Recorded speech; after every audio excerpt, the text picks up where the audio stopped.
Hey guys, so I'm going to continue the Bible teachings from when, Abram currently, Lot and Sarai get kicked out of Egypt and they continue their quest to fulfill God's covenant. So it's going to be Genesis chapter 13, verses 1 through 18. And the first verse is, "And Abram went up out of Egypt, he and his wife, and all that he had, and Lot went with him into the south." Now, here it doesn't say Sarai, it says his wife, and anytime wife is mentioned in the Bible, it means the main character's emotions. So the wife of the main character, or the whoever she's related to. So this is Abram's emotions coming up out of Egypt, transcending Egypt, which represents the mind to a degree. It's a material realm, but with an overabundance and an oversaturation of it in your life, it is sinning. It is dwelling in your 3D reality. It is making you think you're in your 3D world, which is frankly not the case, because your reality is like what, 0.001% of what you see, and the rest is like energy and electricity and all that stuff. So Abram is transcending Egypt. That's why he goes up out of it. He takes his emotions and all that he had and Lot with him into the south. Now, the south, from what I understand traditionally, is symbolic of fire in the four elements, which I would link also to your creativity and your passions and things of this nature. But also in this lens, I saw another occult meaning, not cult, but occult, A-C-C-U-L-T, okay? Which just means a hidden meaning. And they said that when you go south, it's something of the nature of humbling yourself, of going below and to like kind of like bow your head and like figure your things out to like continue the process of what you're doing. So it's like just saying like an extension of the humbling process in which Abram and his family are going through. So it's like, I guess you could say it's like a spiritual test is on the horizon, something is coming soon. Verse 2, "And Abram was very rich in cattle, in silver, and in gold." Different items will be symbolic of different things. In this context, I found that silver was reflective, again, similar to the moon. So like your emotions, it's very pure. And when you don't get in the way of the sun's emission of light onto the moon is a perfect projection of light as well. So similar to silver, it's very clear and very pure. So when you shine light on it, it'll shine directly back to you. It's similar just to being like white. You might say like, well, what about gold? And I'll get to that in a minute. I just wanted to say like the second tier to gold side of emission of light. Silver arguably is very just pure looking. And depending on the person who takes it or is using it will reflect the emotions of that person. So I believe like the higher priests, and when Judas is asked to like something, when he kills Jesus or whatever, he gets 30 pieces of silver. And you could say in that context that that is going to be a reflection of his emotions in that current state, or lend a hand to that. And the silver here is a reflection of Abram's emotions and what he's projecting. The fact that he has gold, from what I understand, gold, you know how like in all of these traditions, people will have gold headpieces like in Egypt, or you look at all these different kinds of spiritual buildings, all the tops are pointed to the top and they have like some kind of gold cap. And not only is gold a very good, like charge for electricity. I know we have like those in like computer pieces and things of that nature because it's a high conductor. So it would make sense when you put it on your head or something of the like, it would help you exchange, I guess, energy to whatever source you're trying to reach because of its conduction potential. But it's also very valuable. I don't know when the value of gold actually started, but you know, whatever, gold, you know, if it's economy shit, you invest in gold, like that kind of thing, whatever. We know gold's important, okay? I'm not an economist or economist. I'm just a person. I'm just a girl reading a Bible and trying to get through the day, okay? So gold can be synonymous with spiritual illumination. And Abram arguably is one of the more spiritual people in this book, as he's part of the bloodline and lineage that will then birth Christ. So he also has cattle, and cattle in different religions, I believe it's like in, when you're, I'm gonna botch it, but like in like Buddhism or Hinduism, they like worship the cow. You know, there's something about the cow that's so beautiful. And I heard something along the lines of like, when it takes grass and then it can convert it to milk. Now that might sound really stupid, but there is a spiritual idea of alchemy in that nature. Like depending on what the cow will eat will then produce certain kind of milk. I know cows that eat clover will produce sweeter milk. Just with my Polish background, that's what I heard from my family back in Poland. So it's like when a cow can produce something of just like colostrum essentially, right, for its firstborn calf, similar to us when we have the pituitary and pineal gland, it'll secrete colostrum, and that's kind of like the mixture of like the Christ or the holy oil that goes down your spine and comes back up to give you your Kundalini awakening. Something about the cow in the sense of symbolism is very important, and I believe it lends a hand to this.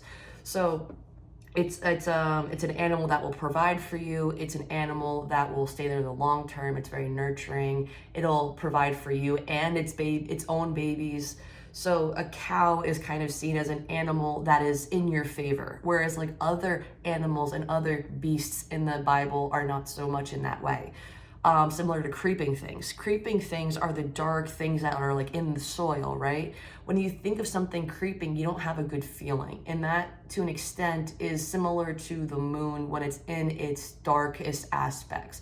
The moon is a reflection of your emotions, and when there's an eclipse, typically what that it indicates is during that time period, allegedly, it's going to show you your emotions. It's going to show you your innermost things that you haven't met face on yet, like the inner creeping subconscious beliefs you have. So that's why eclipses can be dangerous or hard to get through, because people don't meet their subconscious beliefs head on, so they're not purged yet, right? So it's like the certain animals in the Bible represent the mind, and in this instance, the cattle is in Abram's favor, considering all of the abundance it actually provides. The mind is not inherently bad. The mind is powerful and incredible to use when you know how to use it. And in my opinion, the cow is symbolic of you understanding how to get the abundance out of your mind, where a creeping thing is something that takes you over because you're scared of it. So Abram was rich in cattle, silver, and gold.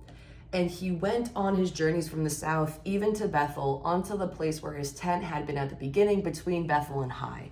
So here, if you check back in my other video, I kind of gave a brief description, or I'll do it here in more in length over there.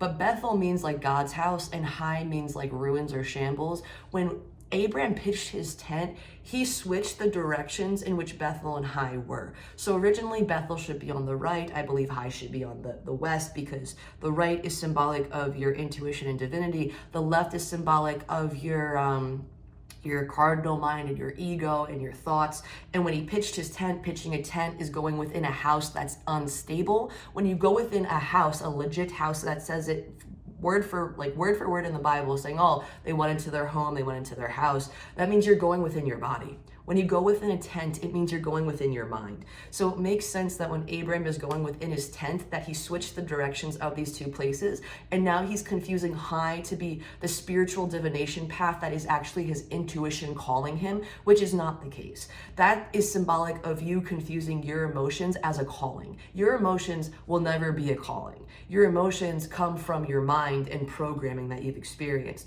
When you go into meditation, emotions are not involved and thoughts are not involved. You don't feel anything. Bethel is symbolic of that.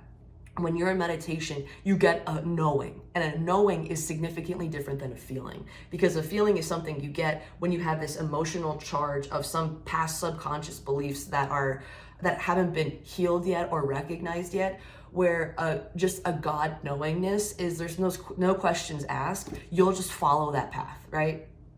So it's just an instinct. It's a knowing. You can't really describe it as an emotion. It's just do it, right?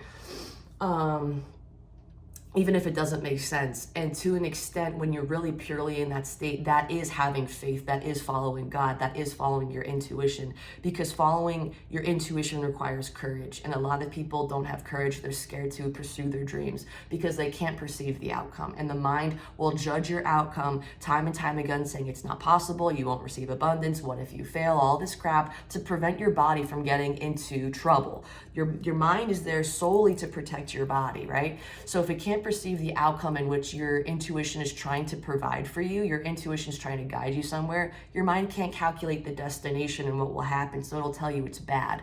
That's why your mind and your intuition collide, because the mind wants to see the end result and the intuition wants to guide you in the moment. So we have number 4.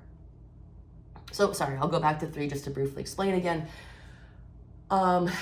Abram's going back to the original starting point prior to him fumbling and going to Egypt. So it shows that he's able to hit this like baseline neutrality to go back to the starting place. Similar to you when you hit like a rock bottom or like a rough patch, you recognize, oh, I fell from grace, now I need to just rise. And that's what him going back to the starting point is, Bethel, in the tent between Bethel and Hai. Now verse 4, unto the place of the altar which he had made there at the first, and there Abram called upon the name of the Lord. So similar like how what I had said earlier, he's back at the altar in which he had created between Bethel and Hai, and now he's calling out to God and being like, hey, I'm here, I'm acknowledging you, I'm back on track. Verse 5, and Lot also, which went with Abram, had flocks and herds and tents.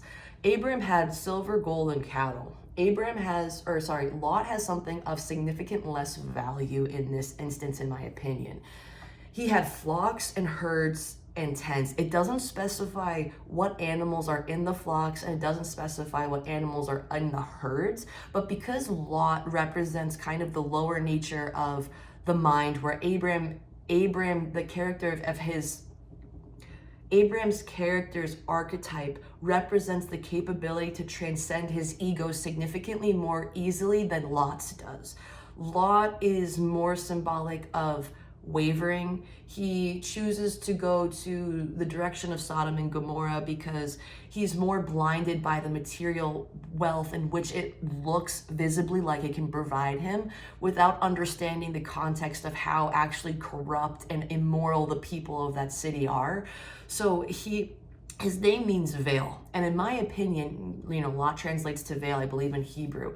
So in my opinion, he has the potential to like relieve the veil, to like pull it over, to like see past it. But he also has the potential to keep it shut. Lot is younger than Abram, and he was a son of Haran, which was Abram's brother. So any son of man will be symbolic of the ego, but this son of man also has the capacity to transcend itself. Lot is demonstrating his potential to try to do it, but in this entire story, he constantly goes back and forth. He will choose the right side, but then choose material goods. He'll keep quiet in Egypt and not say a peep, and it's because he's not participating in the ego destruction. He's not facing his ego head on. He's just being a witness. So it's like he's not really actively engaging in the spiritual mission. Notice how this is like mostly about Abram, secondly more about Sarai, and then about Lot. Like he needs saving when the city is in crumbles, and then Abram comes and gets him. Like he's there, but he's not giving it his all, where Abram is, you see he's fumbling, but he's giving it his all. And for every failure he has that sets him lower, he has a success that sets him higher, right? So you will go significantly further when you fail and get up, because you're used to getting burned. Lot is just kind of like this. So he's really not getting high highs and he's not getting low lows because he's not challenging himself. He's not really stepping up much.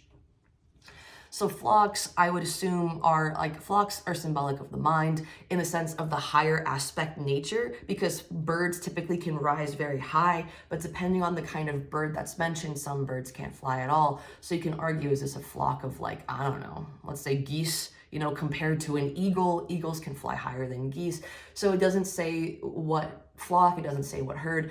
The fact that they are related to Lot, meaning like they're used to describe Lot, I'm gonna assume they're of a lower value than what Abram will ever have when it comes to material goods. And also the fact that Abram has a tent and multiple tents means that he's significantly in his mind, because your tents are, like I said before, are a makeshift house, and a house is your body. And when you pitch a tent and you go within it, you're going within your mind. Your mind cannot be confused for your intuition and your divinity. And that's when you get confused and screwed over. So the fact that this guy is carrying all of these tents with him signifies that he significantly doubts his spiritual potential along with God's guidance. Verse 6, and the land was not able to bear them, that they might dwell together, for their substance was great, so that they could not dwell together. And in here it's saying, like, listen, they both have way too many things.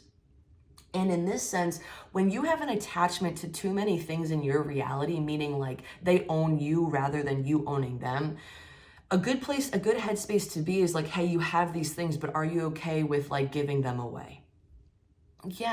Yeah, you probably, like when you are in that headspace, you're in a very good, you're in a good place of having a relationship to materialism. One, because you know how to get it back. Two, because you don't depend on that thing for your happiness. When you have an overwhelming amount of things and you need them, it shows that you're so weak in your thought that you need them to give you some kind of stimulation or joy or dopamine hit. You're responsible for your own dopamine. You need to find joy in the present moment, not in, an item. Even though participating in the physical world is not bad by any means, you're supposed to do that. That's why we're here. That's why we have our five senses. Using your five senses and participating in materialism is perfectly fine and part of the experience. That's what makes it fun. But when you have the materialism own you, that's the problem. So here they're basically saying, like the land can't sustain you guys because you have too much shit. And land, from what I understand in like Buddhic thought, is that the land is symbolic of your capacity to nourish it, right? Like you can have a beautiful set of land, but if you don't tend to it, it won't really give you anything in return. But if you tend to it, it really will. So here you're trying to mix materialism with like the natural fruition of spirituality. Like the land is supposed to show you fruition and abundance. Materialism, not so much. Like things don't really, like gold isn't the same as like watching an apple bloom. You know what I mean? Like that is like such an incredible process that can't be explained. Gold is just gold. So the land is like symbolic of you nurturing your spiritual path, and like the items are just symbolic of the things that are bogging you down, especially if the land can't bear it. Like it means you just have too much stuff and you have to focus on your spiritual path more than you focus on the spiritual items you've gained along the way. So verse 7, and there was a strife between the herdman of Abram's cattle and the herdman of Lot's cattle, and the Canaanite and the Perizzite dwelled there in the land. Now I know I mentioned before I didn't specify what animals Lot had, but in this passage it says he has cattle. I can't really explain why it's not mentioned before and why it's mentioned here. It could be that before it's symbolic of what I had mentioned to you, where anything that Lot has is of the lower nature mind. So even though that Lot has cattle, it doesn't mean that they're the same as Abram's cattle. Everything that each character owns in this story, in my opinion, or in the Bible in general, is a reflection of them. So Lot might need the cattle or have the cattle because like I said before, the cattle can provide for a person. The cattle can give them like milk. It symbolizes the colostrum. It can also be slaughtered and give meat. It can also haul things. But when you obsess over having them, which is what kind of Lot's character symbolizes, at least more than Abram's, it could be just showing that he needs the cattle more than Abram needs the cattle, right? Abram is good without things, where Lot is more obsessive over them. But regardless of that, it's just saying there's a strife now between the herdmen that both Lot and Abram have. And herdmen, like when you have a man, it's symbolic of the mind. And when you have a herd, it's symbolic of just like the animals that you have. So a herdman can be seen as somebody who helps tame your thoughts for you. Now, that is just a giant metaphor for what's going on in your own psyche. When you really have control of your mind and like all the thoughts you have a herdman and they're helping you. So Abram's herdman and Lot's herdman symbolically are clashing, meaning their minds are clashing. But in this story, it's just saying like, hey, these two are not agreeing based on the amount of material wealth that they have. They have different ideas about it, and now that is stalling them on their journey, which should be together. And also to point out, Canaanite, that's Abram. And that means more of an urban dweller. And these people also act, they like take action and they do works of service. Lot is known as a parasite. And it's kind of funny how it sounds like parasite, you know, it's, maybe I'm saying it wrong, parasite, Perizzite. And that's known as somebody who works like in a rural area. So they're not no disrespect, but in this sense, it's kind of seen like, oh, this person is slower, this person doesn't really take action, to an extent can be seen as lazy. So it explains both Lot and Abram's characters. Abram is significantly hardworking in this spiritual journey. He's really putting his all in, even though he can be scared. And Lot is more passive and not participating, like I had mentioned earlier. So we have verse 8, and Abram said unto Lot, let there be no strife, I pray thee, between me and thee, and between my herdmen and thy herdmen, for we be brethren. So here, Abram is basically mentioning, listen, I know we're brothers on this spiritual journey, just meaning we are in this together. And he's like, I don't want there to be problems, right? So verse 9 comes along, and it says, is not the whole land before thee? Separate thyself, I pray thee, from me. If thou wilt take the left hand, then I will go to the right. Or if thou depart to the right hand, then I will go to the left. And here, Abram is saying, like, you have the choice. I'm not going to make you follow me or pick a certain decision. You can either pick the left or you can choose the right.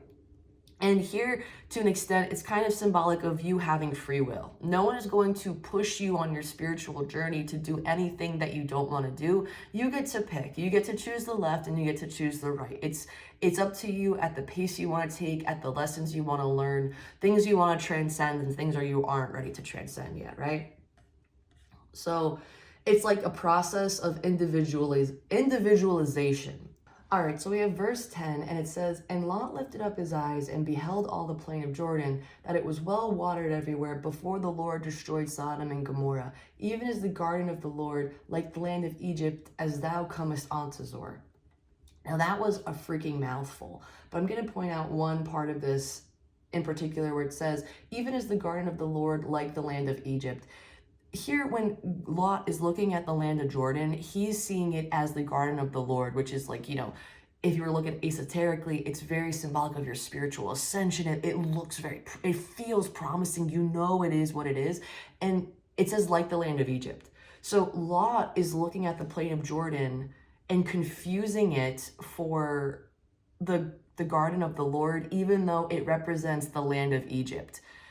The land of Egypt is very abundant in material goods, but it's not abundant in spiritual growth. You know, it's a catalyst for spiritual growth, but it doesn't embody the essence of spirit.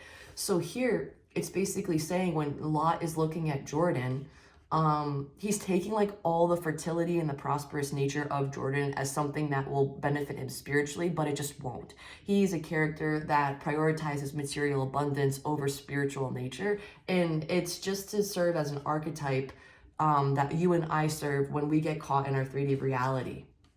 So verse 11, then Lot chose him all the plain of Jordan, and Lot journeyed east, and they separated themselves the one from the other. So here Lot chose to go to the east, which is symbolic of the right side. And arguably, from what I've learned so far, this is the first time I've read this, where the right side is the land of Jordan, okay? And that's a problem because the right side is normally seen as spiritual understanding, spiritual intuition, following your divinity. The fact that Lot is going to the east and it's Jordan kind of tells me that Lot is confusing divinity for his emotional desires, which is the material realm, the material abundance of Jordan. And then, so because Abram offered Lot a decision of free will and said, you can choose this side or the other side, he says, I'm going to go here to all the material stuff. And then Abram goes back to the left and is like, no problem. So Abram, verse 12, dwelled in the land of Canaan, and Lot dwelled in the cities of the plain and pitched his tent towards Sodom. Now, Sodom means to burn or to scorch, and Canaan means to humble yourself. So notice how Abram is just dwelling in the land of Canaan. He's going through the process of humbling and subduing himself in his mind, nature, and trying to understand this whole spiritual practice. where Lot is dwelling in the cities of the plain and pitched his tent toward Sodom. Cities means your consciousness, and the plain, from what I understand, is symbolic of confusion. So when you pitch your tent in a place of confusion, it's when you're pitching your tent, that means you're going within your mind, and you're now taking your consciousness as something that's of material value, which is why it's confusing, right? So when Lot is in the city of the plain, he's taking his consciousness, he's confusing it for the material realm, and now he's pitching his tent, which is going within your ego, and he's facing the city of Sodom, which means to burn or to scorch. So when you're burned or scorched, and I just feel like it means you're getting punished, you know, and Lot is symbolic of you when you descend from your spiritual potential, and Abram is symbolic of taking the higher road of your spiritual potential. Verse 13, but the men of Sodom were wicked and sinners before the Lord exceedingly. So here it just means the men, which are the minds of Sodom, were wicked and just not good people, and they would be dwelling in their emotions, so that's why they were sitting in front of the Lord exceedingly. Verse 14, and the Lord said unto Abram, after that Lot was separated from him, lift up now thine eyes. So again, the lifting up of the eyes. And look from the place where thou art northward, southward, eastward, and westward. So here, Abram's no longer attached to Lot, which can be synonymous with him separating from his emotions, which is why God's like, hey, take a look at all your directions, which are symbolic of your fourfold nature. You're a mind, you're a body, you're a spirit, and you're like the passion and creativity that you have that, you know, comprise who you are. And so the north is symbolic of the body. The east is symbolic of your spiritual potential. The west is symbolic of your intellect, and the south is symbolic of those passions, which I had mentioned earlier. Now I'm bringing it full circle back here. So here God's like, hey, now that you're detached from the lower nature of your ego, you can see yourself for who you really are, right? And even though it's saying like, hey, look west, which is symbolic of also your ego, you can have higher and lower aspects of your mind. When you transcend your mind, you're still using your mind. It's just the higher intellect of it, which is what God is suggesting Abram looks at. So verse 15, for all the land which thou seest, to thee will I give it, and to thy seed forever. So here he's saying like, hey, when you look at all of, for all of the land which what you see, to thee I will give it, and to thy seed forever and ever. So everything that you see in front of you, all of this land, which is just, in my opinion, symbolic of your abundance that you're trying to manifest, all of this stuff, because you're listening to your intuition and you're following God, when you can wake up and witness your reality for what it is, the energetic reality that you experience, not the 3D one, you can genuinely feel your abundance. And when you see everything that's for you, and you don't limit your potential of all of the land, God will reward you that land. When you limit yourself and what you can manifest, God will match you at your limitation. He can't go above it because you are God. You're expressing God through you. So the universe will actually just match what you want to express into the world. It'll be an energetic blueprint, an energetic match for what you're communicating outwardly through your mind and through your emotions. And like when it says thy seed forever, it just means, hey, all of like your manifestations or the lineage in which you are participating in, that you're shooting out into the future. When you keep this spiritual ascension of higher intellect and divine wisdom, you will be blessed permanently. Verse 16, and I will make thy seed as the dust of the earth, so that if a man can number the dust of the earth, then shall thy seed also be numbered. I love this verse because to me, this is just pure manifestation, suggesting what I had mentioned earlier. When you number something, it means you quantify it. You have to count it, right? And when you can count something, it means you know exactly what it is. Here it's saying, if you can number the amount of dust on the earth, then I will also number your seed. And let me ask you, can you number each speck of dust on the earth? Probably not. very few could have come up with like a calculation, and even then, who's to say that they'd even be accurate? You know, I don't want to doubt anybody, but I'm going to say for the average person, you can't count the amount of dust on the earth. So what does that mean in context to you? When you can't number the dust of the earth, that means God will not number your seed. Your seed is your intention for what you want for your abundance. If you can't limit the amount of manifestations you want to create, the amount of potential that you have, that means that God won't match your abundance for those things that you have in your intuition and in your mind and in your heart that you want to express and experience outwardly, right? If you do quantify the amount of dust on the earth, that means God will quantify your seed, and your seed is the planting of your intention, which will then sprout in fruition of your manifestation. So he's saying here, because you cannot possibly quantify the dust of the earth, I do not want to quantify the amount of what is yours by divine right. Verse 17, arise, walk through the land in the length of it and in the breadth of it, for I will give it unto thee. So here it's like saying to Abram, like, arise. It means like take action, move forward, take in the breadth of it, the vastness of what you can experience, and I will give it to you. Do not limit yourself based on what you see here. I was even going to say limit yourself by what you see here, but that's actually a paradox because you don't have a limitation here. When you really arise and when you really see the breadth of your potential, there is no limitation. All there is that needs to be done is rewiring of the limitation that you currently have here.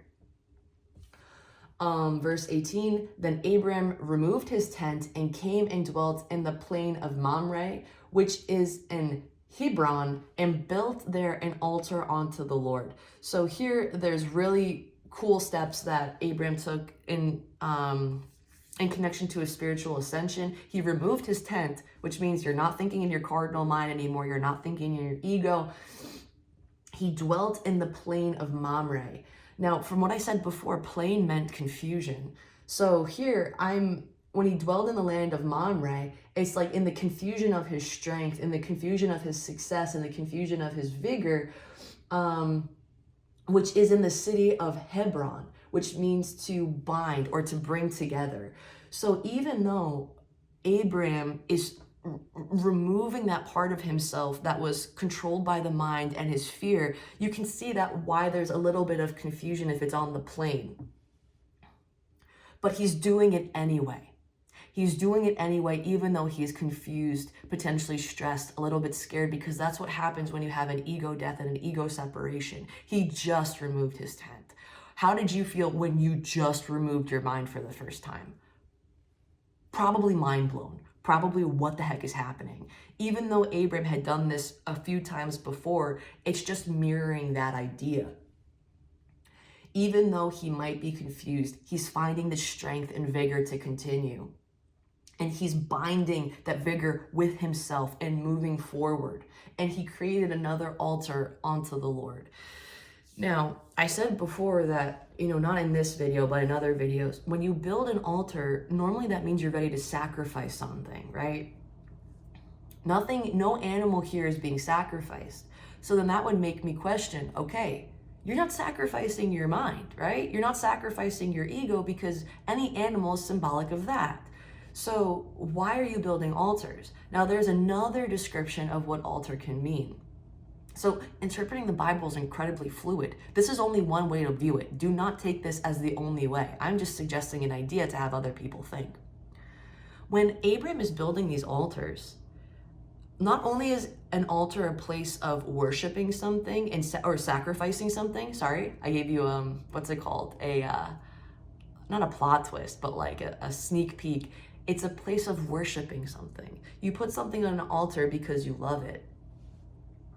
So when Abram is building altars for God, you can see it as just milestones of his spiritual ascension. Every time there's like a major milestone, from what I understand now, he's building an altar. He's putting something there to say like, this was a part of the definition of the man I'm becoming. Now this is a definition of the part of a man that I'm becoming. And an altar, when he's calling upon the Lord, he's doing it in a way that's very selfless. He's like, I honor and respect the spiritual journey that I'm on. I'm doing this symbolically for you to show the sacrifice of what I want with my cardinal mental mind for what you want for me, which will bless me tenfold.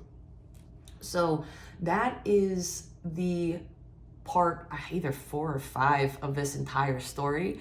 I hope you enjoyed it. I hope you found some kind of value in the symbolism and the way that I explained it. And yeah, let me know what you think, and I'll see you in the next video. Until next time.